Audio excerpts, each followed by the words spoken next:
বাংলাদেশের সঙ্গে বাণিজ্য যুদ্ধের কোনো অভিপ্রায় নেই ভারতের, এমনটাই জানিয়েছে নয়াদিল্লি।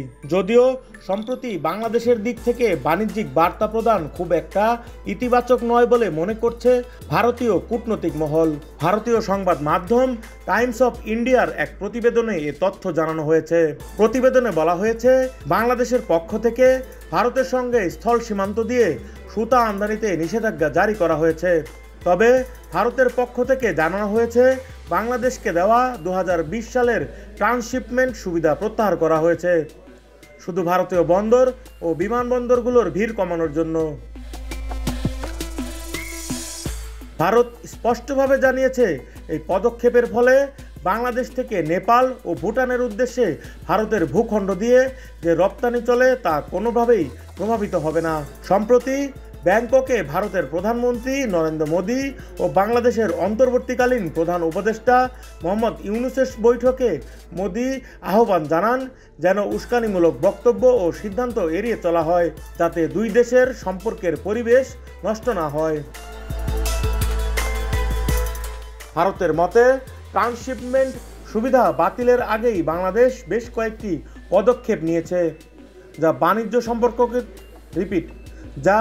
বাণিজ্য সম্পর্ককে প্রভাবিত করতে পারে। মার্চ মাসে বাংলাদেশ ভারতের সঙ্গে 3টি স্থলবন্দর বন্ধ করে এবং ভারতীয় সুতা আমদানিতে নিষেধাজ্ঞা দেয়। তার আগেও জানুয়ারিতে বেনাপোল কাস্টমসে নজরদারি আরও কড়া করা হয়, যা ভারতীয় দৃষ্টিভঙ্গিতে একটি সীমাবদ্ধতামূলক পদক্ষেপ হিসেবে বিবেচিত। বাংলাদেশের পোশাক রপ্তানিকারকরা ইতিমধ্যে সরকারকে সতর্ক করে বলেছেন, ভারত থেকে সুতা আমদানি বন্ধ করা হলে তা দেশের তৈরি পোশাক খাতের জন্য আত্মঘাতী সিদ্ধান্ত হবে।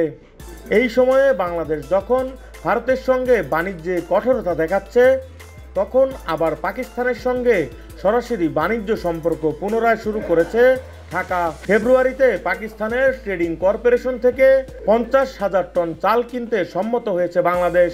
এদিকে বাংলাদেশের ক্রমবর্ধমান উগ্রপন্থার খবরে মাঝে মাঝে পাকিস্তানের সঙ্গে ঢাকার ঘনিষ্ঠতা নতুন করে উদ্বেগ তৈরি করেছে ভারতের জন্য। ইসলামাবাদকে ভারত বরাবরই বৈশ্বিক সন্ত্রাসবাদের উৎস হিসেবে দেখে এসেছে।